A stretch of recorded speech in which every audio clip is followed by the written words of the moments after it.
Teman itu adalah orang-orang yang ada di sekitar kita, yang mungkin dekat dengan kita, tapi relasinya itu tidak terlalu mendalam sih. Beda dengan sahabat. Nah, kalau sahabat ini itu tidak selalu tentang jarak gitu ya. Tidak selalu orang yang bisa bersama-sama dengan kita setiap hari. Tapi ini adalah orang yang levelnya itu tuh udah lebih dalam daripada sekedar teman. Mereka adalah orang-orang yang berani untuk kita percayakan cerita tentang diri kita yang personal. Namanya manusia, ada momen-momen dimana melakukan kesalahan. Ya. Bayangin Ripka, kalau misalnya ya kalau teman kita ngelakukan kesalahan sekali, cut.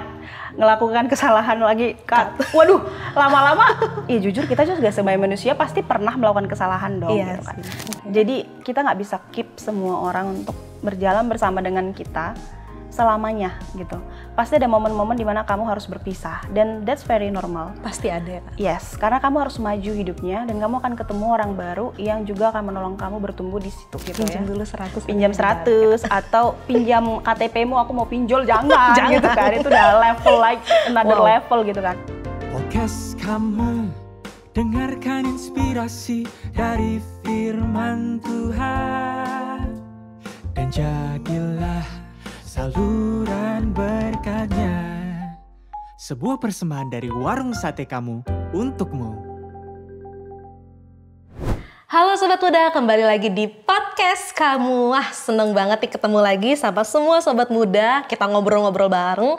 Dan hari ini topiknya gak kalah penting, gak kalah menarik dari tema-tema sebelumnya. Kali ini kita mau bahas dunia pertemanan yang aku yakin pasti relate banget nih sama kita semua teman-teman. Kenalin, saya Ripka yang akan memandu acara kita hari ini. Dan di depan saya ada pembicara kita nih, seorang konselor profesional di bidangnya. Boleh Kak Erika memperkenalkan diri dulu?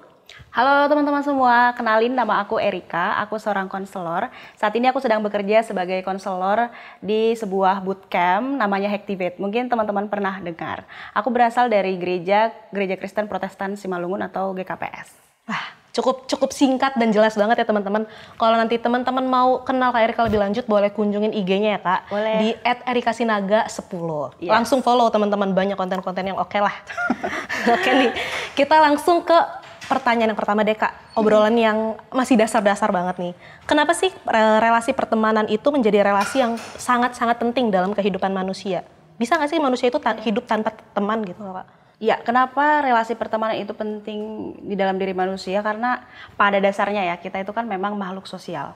Jadi kita tuh membutuhkan koneksi dengan orang lain, kita butuh ada relasi dengan orang lain. Nah, kenapa akhirnya pertemanan ini jadi penting? Karena penelitian psikologi juga membuktikan ya, kalau orang-orang yang memiliki pertemanan yang sehat itu tingkat kesejahteraan psikologisnya itu lebih tinggi. Kesehatan psikologisnya lebih tinggi dan kebutuhan sosialnya itu jadi lebih terpenuhi gitu. Karena ketika kita misal memiliki teman, kita bisa punya support system, kita bisa sharing apa yang menjadi kondisi kita, dan gak hanya soal menerima ya, tapi sebenarnya sebagai manusia, ketika kita melakukan sesuatu ya untuk orang lain, itu juga menyenangkan ya buat kita gitu. Itu juga menjadi hal yang penting buat kita secara pribadi dan membawa meaning atau makna juga ke kita. Jadi kenapa pertemanan itu penting ya? Karena kita jujur nggak bisa sih hidup tanpa teman. Jadi kalau pertanyaannya tadi ya, ada nggak sih orang yang bisa hidup tanpa teman? Mungkin kalau kita cari, ada dong mungkin orang yang merasa nggak punya teman ya kan. Tapi kehidupan seperti apa yang dia jalani? Oke, jadi pertanyaannya gitu ya.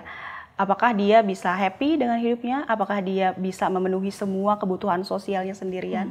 Gitu. Jadi ada atau enggak ya mungkin ada, tapi dampak ke hidupnya itu seperti apa gitu. Dampaknya ke kesehariannya itu seperti apa? Kehidupan seperti apa yang dia jalanin tanpa punya teman yang bisa untuk sharing, untuk berbagi, baik menerima ataupun memberikan kasih gitu. Wah.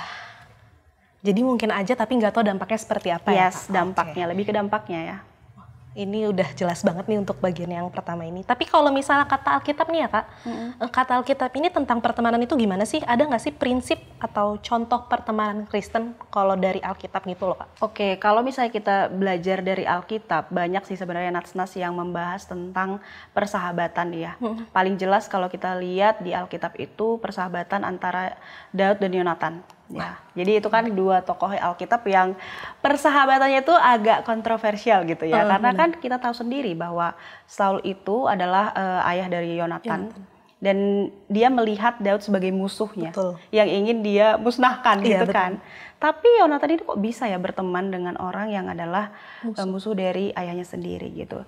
Jadi kalau kita lihat persahabatan itu, kalau belajar dari dua tokoh ini, persahabatan itu sejujurnya tidak memandang latar belakang ya. Jadi walaupun dia adalah musuh ayahnya, dia tetap berusaha untuk mengasihi ya, mengasihi, bahkan juga mungkin berkorban gitu.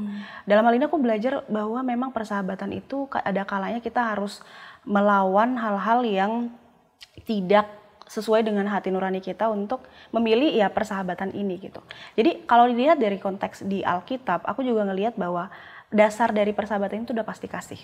Ya, udah pasti kasih, di mana kita belajar untuk menerima, menghargai, dan memberikan apa yang kita bisa berikan untuk orang yang kita kasihi. Tadi aku sambil dengar-dengar yang Daud Yonatan, berarti aku nangkep dua hal sih Kak, mengenai kita nggak ngeliat latar belakangnya dan dasarnya itu adalah kasih ya. Ya, kalau misalnya kita lihat dari persahabatan mereka itu adalah persahabatan yang memang didasari dengan adanya kemauan untuk saling menyemangati dan juga membangun gitu. Dimana kita mau memberikan diri kita untuk sahabat kita, mau memberikan hati kita dan hidup kita untuk sahabat kita.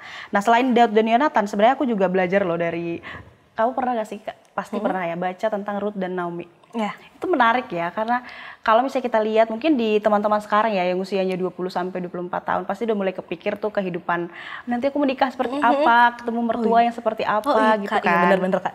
Kamu relate ya. Jadi kalau misalnya kita lihat ini kan relasi menantu dan mertua yang Ditakuti juga banyak orang gak sih Kak zaman sekarang? Kalau di zaman sekarang itu banyak banget yang takut nanti mertua seperti apa yang aku dapat gitu. Dan Ruth dan Naomi, bayangin aku ngelihat sebenarnya Ruth sangat mengasihi Naomi dengan dia tetap mau mengikuti ya kemanapun Naomi pergi gitu kan. Padahal dia seharusnya dengan suaminya sudah meninggal dia bisa aja kan pergi untuk mencari hidupnya sendiri. Tapi dia mengasihi Naomi dengan tetap mengikuti. Sementara Naomi juga mengasihi Ruth dengan tetap memberikan kebebasan sebenarnya. Betul. Kan nggak memaksakan gitu. Dan juga akhirnya memberikan saran-saran ya, tips dan trik gimana supaya Ruth ini juga mendapatkan kebahagiaannya. Lagi-lagi kita lihat itu kan kasih, pengorbanan gitu yang justru menghadirkan sukacita yang besar. Ya itu kalau tadi Daud tentang pertemanan anak muda, ini lebih ke relasi antara menantu gitu ya dan mertua gitu. Kisah lain yang tidak bisa kita lupakan ya tentu saja bagaimana Yesus memberikan teladan kepada kita melalui relasinya dengan murid-muridnya. Itu udah sosok sahabat yang sejati lah ya Kak. Sangat, sampai mengorbankan dirinya sendiri gitu. Dan bisa kita lihat kan kalau sebenarnya murid-murid Tuhan Yesus ini kan kalau misalnya kita sehari-hari ya nggak semua juga kan yang kayak nurut, baik, kayak kalau bisa dilihat dalam konteks sekarang mungkin ada bandel-bandelnya juga ya. Tapi Tuhan memberikan mungkin teguran juga, itu walaupun bahasanya Yesus itu nggak yang bahasa yang sangat-sangat lembut juga. Ya, tapi memang itu dibutuhkan dalam persahabatan sih. Bagaimana kita juga karena kita mengasihi dia, kita harus mau menegur dia juga. Dan mendengar ya Kak. Dan mau mendengar. Dari tadi Kakak ada mention sahabat nih. Tapi ngomong-ngomong mengenai teman dan sahabat itu ada bedanya nggak sih Kak? Pertemanan dan persahabatan. Oke, jadi kalau misalnya pertemanan dan persahabatan pasti ada bedanya ya. Jadi teman itu adalah orang-orang yang ada di sekitar kita, yang mungkin dekat dengan kita, tapi relasinya itu tidak terlalu mendalam sih, Kak. Jadi mereka itu adalah orang-orang yang mungkin kayak misalnya kita sekantor nih. Nah, dalam kehidupan sehari-hari kita bisa saling bantu nih, bisa ngobrol juga. Tapi tidak sedalam itu kita bisa mempercayakan hal-hal yang lebih personal tentang diri kita. Nah, sekolah misalnya teman-teman kuliah gitu, yang bagi teman-teman yang masih kuliah sekarang pasti punya dong teman-teman yang tiap hari ketemu di kampus gitu, tapi belum berani sampai membicarakan keluarga, hal-hal pribadi ya, atau masalah-masalah pribadi gitu. Beda dengan sahabat. Nah, kalau sahabat ini itu tidak selalu tentang jarak gitu ya. Tidak selalu orang yang bisa bersama-sama dengan kita setiap hari. Tapi ini adalah orang yang levelnya itu tuh udah lebih dalam daripada sekedar teman. Mereka adalah orang-orang yang berani untuk kita percayakan cerita tentang diri kita yang personal, membicarakan hal-hal yang tidak berani kita bicarakan ke teman gitu.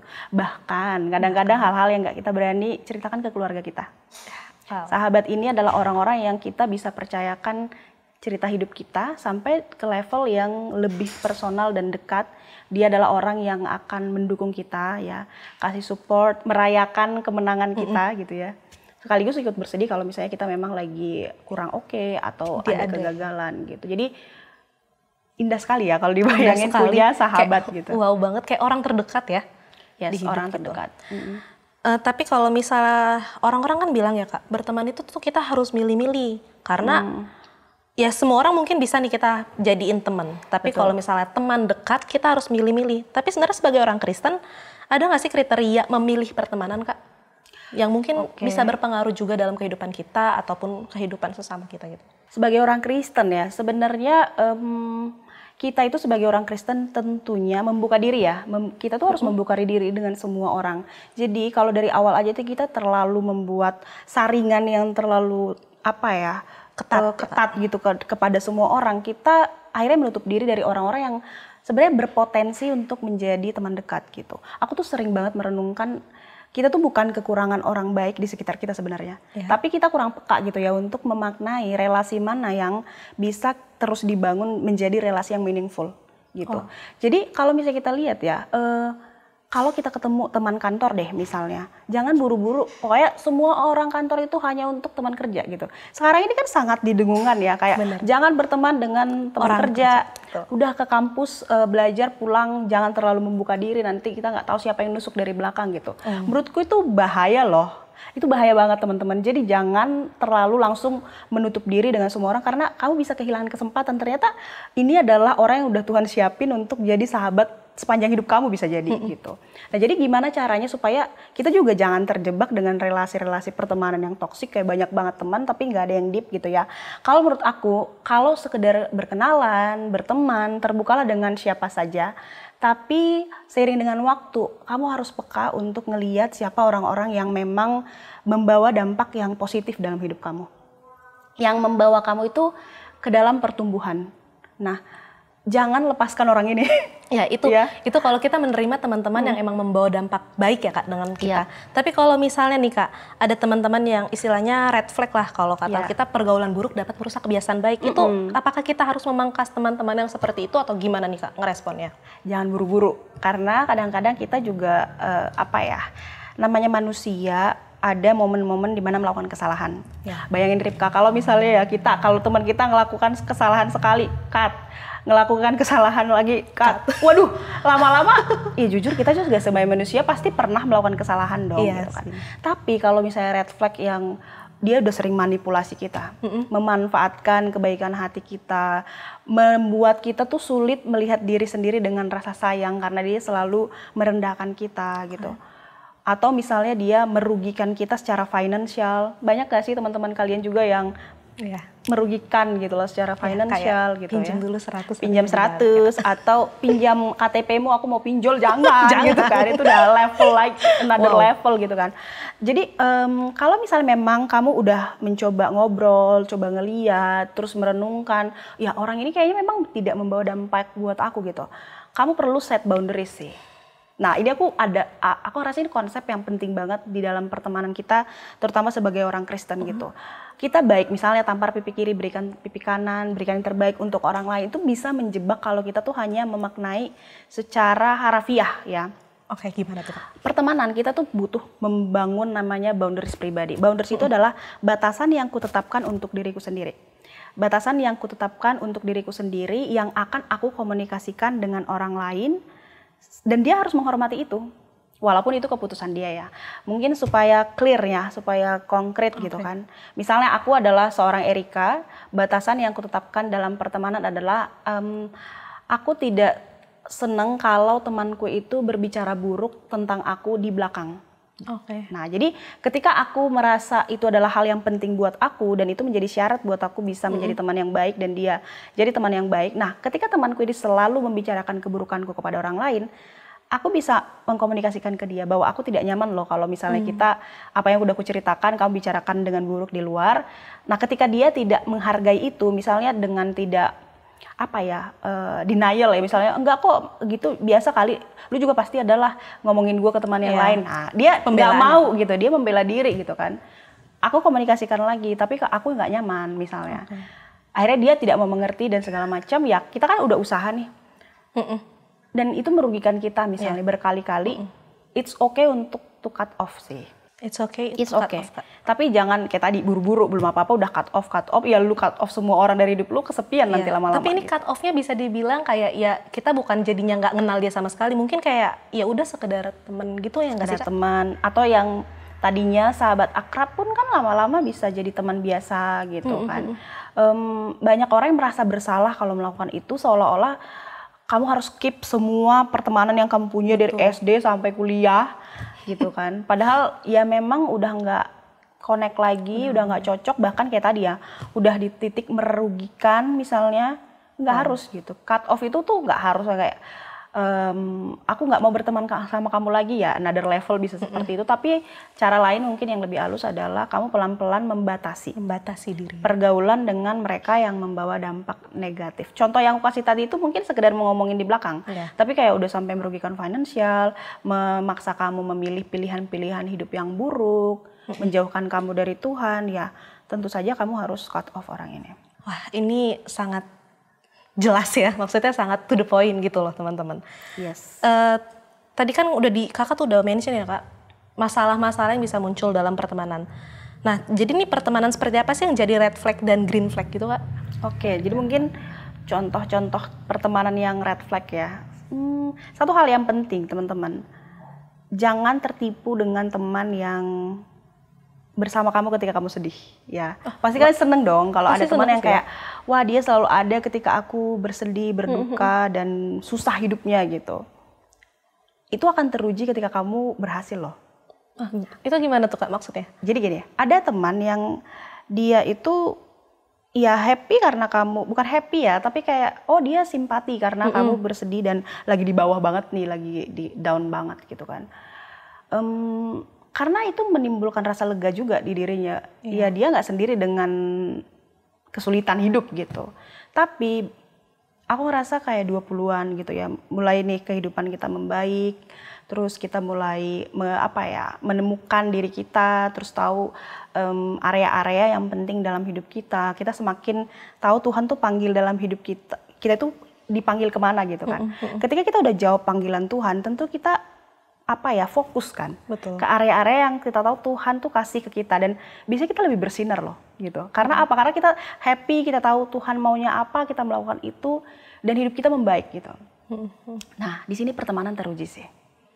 Apakah teman kamu itu ikut berbahagia, merayakan hidup kamu yang membaik, atau justru kayak kepiting kan, yang kayak narik lagi supaya kamu gitu. Jadi itu adalah contoh red flag yang menurutku agak jarang dibahas sih.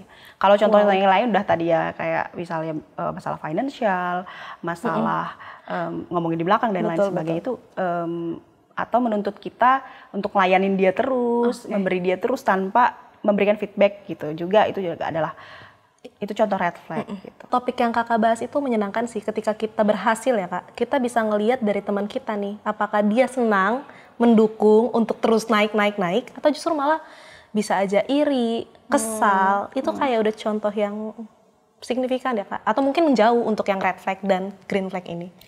Iya, dan itu menarik sih. Itu menarik karena gini teman-teman, susah sih ya kalau misalnya kita masih lagi susah terus teman kita happy merayakan kebahagiaannya dan kita ikut merayakan itu juga. Tapi kalau memang kamu tulus berteman dengan orang ini, bersahabat dengan dia, kamu akan bahagia sih ngelihat dia happy. Walaupun mungkin saat ini dalam konteks yang sama, giliran kamu belum.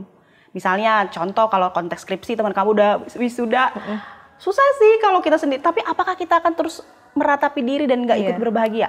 Misalnya dalam konteks orang yang belum dapat kerja, ketika teman duluan dapat kerja, bisakah aku ikut senang? Ketika menikah, yang para single ya, temanmu sudah menikah, bisakah kamu ikut di dalam hari pernikahannya itu dengan bersuka cita? Wow. Itu berat loh gitu. Mungkin pada saat sama-sama belum ketemu jodoh atau sama-sama belum wisuda tuh nangis bareng, itu kamu enjoy the moment. Tapi bisakah enjoy the moment ketika sahabat kamu juga merayakan kebahagiaannya? Bisakah ikut merayakan kebahagiaan itu juga? Wow. Itu another level sih kalau menurut aku ya. Dan kita harus bisa di titik itu loh kalau misalnya memang menganggap orang itu sahabat kita. Betul. Itu level yang bahkan nggak terbayangkan ya Kak. Semenjak Kakak tadi ngomongin ini tuh baru aku dapat poin yang wow gitu loh. Wah itu thank you banget loh Kak untuk bagian itu. Iya, itu masih untuk mencerna. Red flag ya, tapi green flag kita belum bahas Ripka, jangan lupa. Nanti green flag ya Kak. Oke. Nah tapi ini masuk ke tema inti kita nih Kak. Setiap orang kan pengen pertemanannya awet kayak tadi Kakak bilang SD sampai kuliah bahkan sampai berkeluarga ya Kak. Tapi ketika lulus kuliah pilihan karir beda, bahkan tadi Kakak juga bilang panggilan Tuhan pun berbeda, kita fokus ke situ. Apakah memang selalu setiap manusia ini akan kehilangan teman lama lalu bertemu teman baru? Kakak gimana menurut Kakak? Kita harus menormalisasi bahwa masa seseorang dalam hidup kita itu ada batasnya. Jadi kita nggak bisa keep semua orang untuk berjalan bersama dengan kita selamanya gitu. Pasti ada momen-momen dimana kamu harus berpisah dan that's very normal. Pasti ada ya Kak? Yes, karena kamu harus maju hidupnya dan kamu akan ketemu orang baru yang juga akan menolong kamu bertumbuh di situ. Tapi nggak semua juga orang lama itu akan hilang. Jadi natural aja sih, itu kayak seleksi alam gitu loh. Ada orang yang masih terus bisa sejalan dengan kita, ada orang yang tidak lagi. Karena energi kamu gak akan sanggup untuk mengangkat beban dan memberikan waktu untuk seluruh teman kamu dari kecil itu gitu. Jadi itulah kondisi yang realitanya gitu. Kamu akan secara natural atau secara kesengajaan juga akan terus punya relasi dengan orang-orang tertentu dan beberapa orang lainnya mulai tidak, dan it's okay gitu loh, dan that's very normal, nggak apa-apa gitu. Cuman gimana caranya menentukan orang-orang yang akan tetap dengan kita? Lagi-lagi dia akan saling mencari. Jadi nggak mungkin nih aku doang yang nyari terus, aku doang yang ngajak ketemu terus, aku doang yang pengen connect terus, tapi nggak berbalas gitu loh. Oh ini harus ada timbal balik ya? Harus ada timbal balik.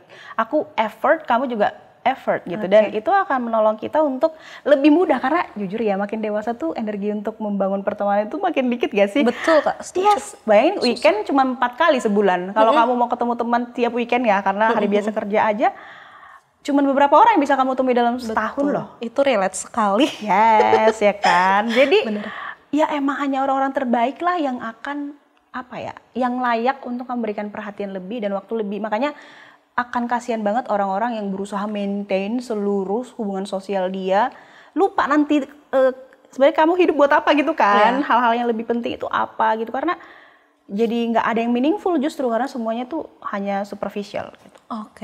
Wah ini adem ya dengernya, tadi di awal-awal adem banget dengernya, lebih detail lagi mengenai dunia pertemanan tuh kayak gimana.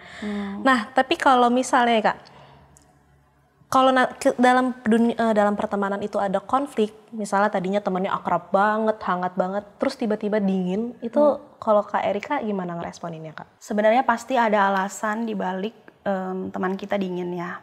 Pasti ada masalah gitu. Either itu masalah dia secara pribadi sedang ada masalah dan menarik diri, atau ini ada masalah di antara kita gitu ya. Ada hal yang belum terselesaikan atau konteks yang kita mungkin hindari atau nggak sadar juga gitu. Sehingga pertemanan ini tidak berjalan seperti biasanya gitu. Hal pertama yang dilakukan tentulah mengkomunikasikan ya. Mencari tahu kenapa misalnya teman kita berubah sikap. Apakah ada yang sedang terjadi ya dalam dirinya, ataukah ada kondisi yang aku nggak sadar, atau adakah masalah yang kita belum selesaikan gitu. Ya itu pertemanan dewasa ya, beda dengan kalau kita masih anak kecil gitu kan, mungkin ya udah gitu. Tapi kalau kita memang orang dewasa, kita butuh untuk mengkomunikasikan masalah itu. Bahas, tanyakan ada masalah apa. Ketika dua orang dewasa bertemu, sebaiknya dong dibicarakan saja gitu. Jadi jangan katakan juga nggak apa-apa kok, tapi dingin gitu. Ya udah dibahas, dibicarakan, dan cari jalan keluar bareng-bareng gitu. Jadi harus sama-sama terbuka dan mau sama-sama mendengar ya Kak? Yes, harus sama-sama mendengar dan sepakat bahwa masalah ini tuh butuh diselesaikan gitu. Kalau kalau hanya satu doang ya nggak bisa. Capek ya Kak? Capek. Betul. Gitu. Jadi memang nggak bisa. Kayak ya sama-sama berjuang, sama-sama timbal balik ya. Nggak bisa berteman sendirian, berjuang sendirian. Itu capek sih. Duh aku kayak curhat ya. Tanpa sadar Ripka curhat. Kok peka sekali.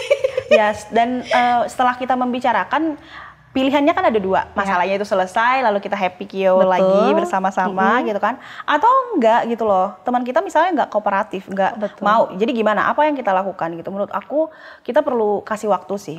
That's okay untuk kasih waktu untuk dia ya mungkin menyelesaikan dengan dirinya dulu. Lalu dibahas lagi. berempati gitu ya, kayak Iya. ya udah nggak usah dipaksa. Tapi kalau misalnya sampai berlarut-larut tidak selesai juga, menurutku bagian kita ketika kita udah bahas, Iya. kita udah coba selesaikan, kita udah doakan, kita udah berusaha yang terbaik yang kita bisa, ya keputusan kan nggak bisa hanya dari diri kita gitu. Tapi kita nggak bisa ngambil keputusan untuk teman kita ya. Tapi ingat, kita tetap bisa mengambil keputusan untuk diri kita sendiri. Karena mental health kita juga penting teman-teman. Daripada hidup kita tuh kayak terus-terusan dipenuhi dengan pemikiran bahwa aku harus selesaikan, ya selesaikan bahwa mungkin memang untuk sementara pertemanan ini sulit dan dia belum bersedia untuk dibahas lagi, ya sudah aku fokus dulu ke diriku, nanti dibahas lagi. Kalau di titik nggak bisa lagi, ya move. Tahu nggak sih Kak? Aku dari tadi dengar Kakak ngomong bagian itu tuh kayak Kak Erika tuh kayaknya menceritakan kisah hidupku. Yes, I know. Ya. Kakak pernah mengalami juga ya hal itu ya? Yes, jadi aku udah ngalamin pertemanan yang baik banget sampai jadi orang asing, udah pernah gitu ya. Terus punya teman yang ternyata membicarakan di belakang juga ada gitu kan. Pertemanan dari yang paling menyenangkan dan memenuhi kebutuhan sebagai sahabat sampai yang menyakitkan banget udah ngalamin sih gitu. Wow. Jadi Udah tahu ya Kak iya, ngatasinnya. udah mengerti melewati. gitu bahwa nggak semudah itu sih. Bagi beberapa orang punya teman dan membuka diri ke orang itu very scary, right? Jadi kayak menakutkan karena takut untuk percaya lagi gitu. Betul, takut memulai hubungan lagi. Kalau kita lihat di Amsal 18 ayat 24 ya Kak, kan dia bilang, ada teman yang mendatangkan kecelakaan tetapi ada juga sahabat yang lebih karib daripada seorang saudara. Nah menurut Kak Erika, seberapa penting sih seorang teman ini dalam kehidupan kita? Seorang sahabat ini. Jadi seorang sahabat itu penting banget sih karena orang pertama yang ini selain berdoa ya, yang mungkin kamu akan ceritakan apapun ya. Jadi kayak gak cuma masalah gak sih, masa lu cari temen lu kalau atau sahabat lu tuh cuman ketika lu lagi susah gitu. Bayangkan kamu lagi happy, terus nggak ada orang yang mau diajak untuk berbahagia bersama gitu. Aku sebagai orang ekstrovert sih merasa susah ya. Jadi aku butuh teman untuk yuk ayo kita berbahagia bersama. Jadi kayak ya nggak cuma masalah kayak hidup ini susah gitu loh. Kayak ngerasa nggak, hidup itu kadang nggak sesusah itu. Hidup itu kadang happy, butuh orang untuk lu sharing kebahagiaan lu dan itu nambah bahagia nggak sih? Yes gitu, kayak apalagi dia ikut happy juga. Kayak betul. misalnya happy juga, dengan kamu happy itu menambah kebahagiaan lagi gitu. Jadi sepenting itu, baik dalam kondisi sedih tentu saja. Kalau misalnya aku boleh sharing pribadi ya, misalnya kayak boleh Kak. Masa-masa sulit, dulu aku pernah kesulitan misalnya masa-masa putus cinta ya kan. Terus misalnya pada saat ngerjain tesis, skripsi, terus pas keluarga aku ada yang sakit misalnya. Orang-orang yang aku tahu banget itu mendukung selain keluargaku dan berdoa banget buat aku ya sahabatku kan. Gitu. Orang-orang terdekatku gitu, dan memiliki seseorang yang kamu bisa share your true feelings itu menyembuhkan dan tadi menambah kebahagiaan gitu. Dan sepenting itu, jadi kayak air kali ya. Jadi kita butuh minum setiap hari seperti itu gitu. Semakin kamu punya relasi yang berkualitas dengan sahabat, kesejahteraan secara psikologis itu juga meningkat. Rasa sepi itu kemungkinan besar akan rendah. Karena gini, kalau kamu punya sahabat yang seakrab itu, kamu bisa menjadi be true to yourself kan. Nggak cuma soal yang baik loh. Jadi kalau kamu lagi ngelakuin hal yang buruk, temanmu juga bisa negurkan. Kamu ada peningkatan kualitas hidup, kamu ada peningkatan kualitas diri gitu. Dan kamu makin kenal siapa diri kamu, karena jujur ya, sahabat dekat kita itu kayak cermin guys. Jerawat kelihatan karena dia akan ngasih tahu kita hal-hal yang nggak oke dari diri kita. Sehingga kalau misalnya kita udah makin baik, kita mengenal diri kita menerima diri kita, loneliness itu nggak akan jadi teman baik kamu lagi. Karena sebenarnya loneliness itu selain karena kita tidak punya orang dekat, karena kita tidak punya diri kita nggak kenal sama diri kita. Inti dari memerangi loneliness itu bukan hanya membangun relasi keluar loh. Paling penting adalah membangun relasi ke dalam. Jadi kalau menurut aku nih, jangan berharap banget kamu bisa punya sahabat sedekat itu kalau kamu juga nggak bisa bersahabat sedekat itu sama diri sendiri. Sekenal apa kamu sama diri kamu gitu loh. Kamu tahu nggak kamu suka apa, kamu seneng kalau gimana, kamu happy kalau lagi ngapain, kamu suka nggak explore tentang diri sendiri. Kalau itu belum, too good to be true, kamu bisa mendapatkan seseorang yang baik menjadi sahabat. Kenapa? Karena kamu aja nggak tahu kamu harus diapain biar happy, bayangin. Temanmu mau ngapain pun kamu Gak akan happy ya? ya nggak tahu soalnya gitu kan. Oke. Padahal kalau kita udah tahu nih kita sukanya apa, kita punya sahabat, kita bisa request kita akan ngapain, kita senang diperlakukan gimana. Dan aku pun ya jujur tidak dari dulu ya persahabatan dan berkualitas itu. Aku mulai dengan benahin diri aku dulu, cara aku ngelihat diri aku sendiri. Di situ aku baru ngerti, oh sahabat seperti apa yang aku butuh, dan screening dong sekitar kita. Betul. Cepet banget dapetnya connect dengan orang ini cocok, orang ini nggak cocok.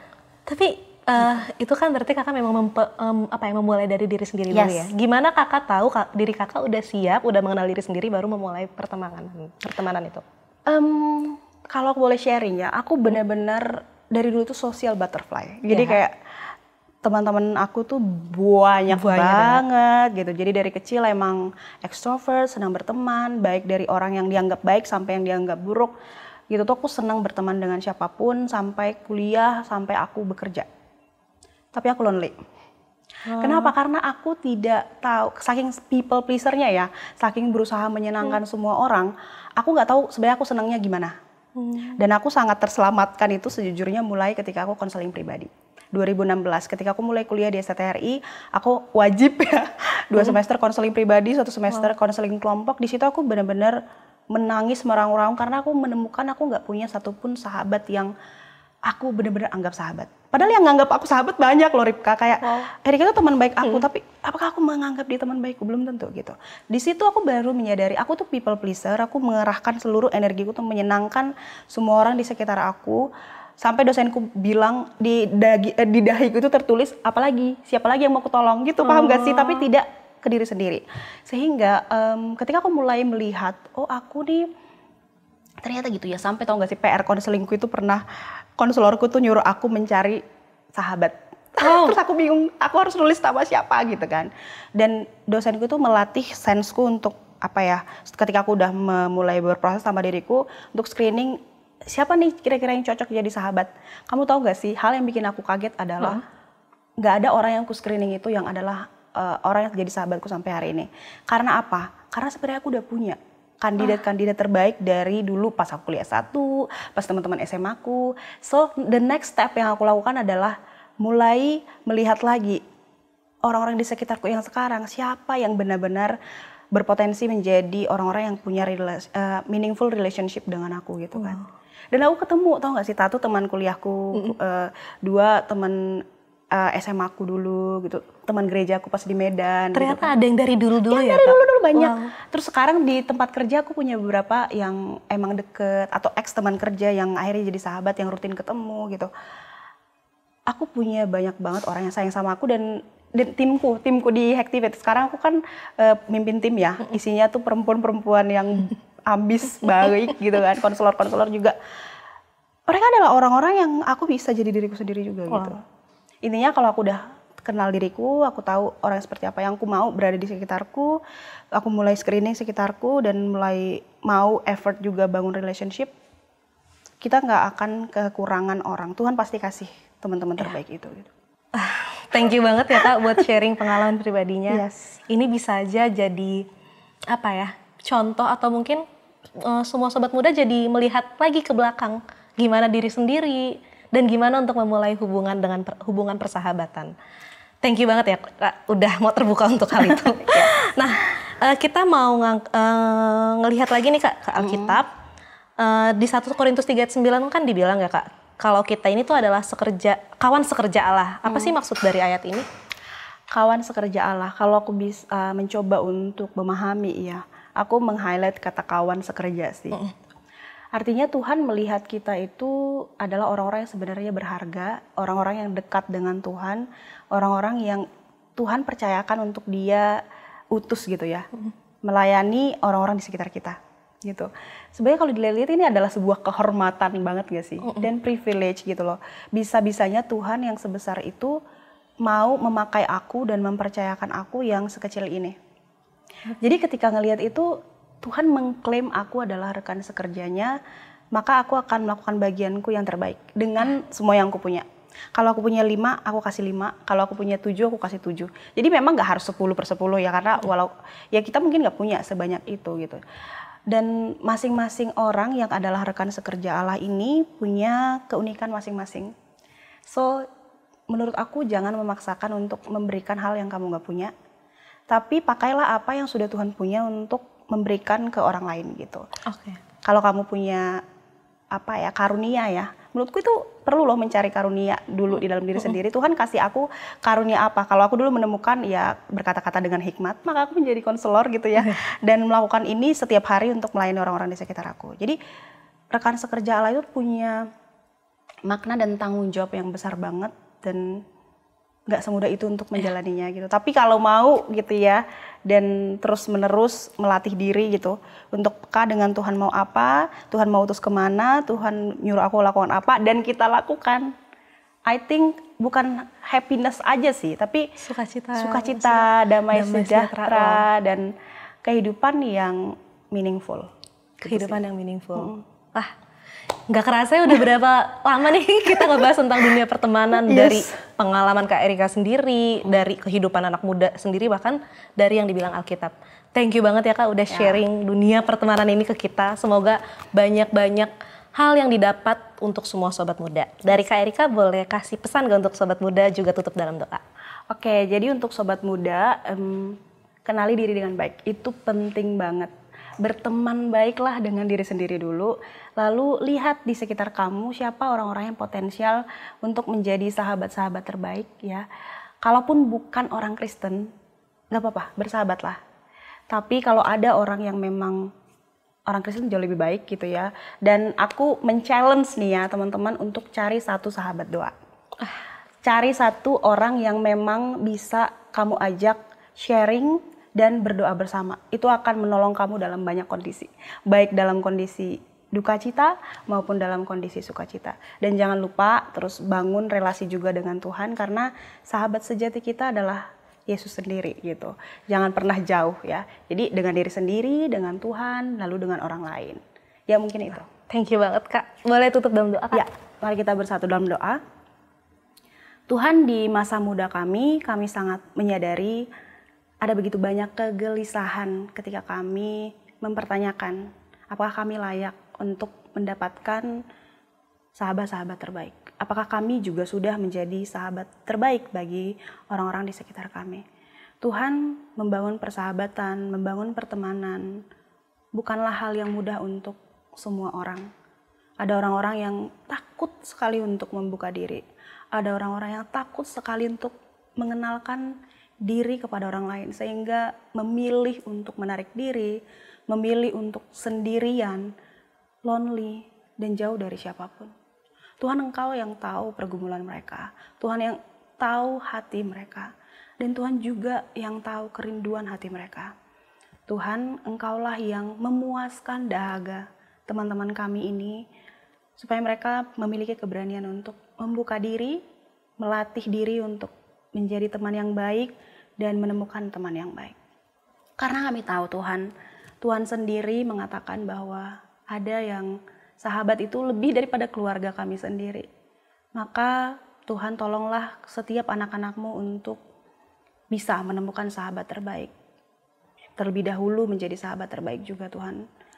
Karena kami percaya ketika kami membuka hati, Tuhan juga sediakan orang-orang terbaik di sekitar kami. Maka berikanlah kepekaan kepada kami untuk menemukan orang-orang itu. Tuhan Yesus, kami rindu dengan hubungan-hubungan yang bermakna. Kami rindu dengan persahabatan yang membangun. Kami rindu persahabatan yang menolong kami untuk lebih dekat dengan Tuhan. Dengan demikian, komunitas-komunitas Kristen akan lebih dibangun lagi. Anak-anak Tuhan akan lebih menyinari dunia ini lagi dengan keunikan masing-masing.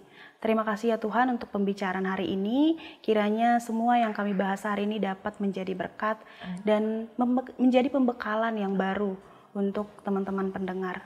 Berkati juga teman-teman di warung sate kami ya Tuhan, dan seluruh pihak yang terlibat dalam podcast ini juga. Tuhan juga yang memimpin hidup mereka. Doa kami ya Tuhan, dalam nama Yesus kami berdoa. Amin. Amin.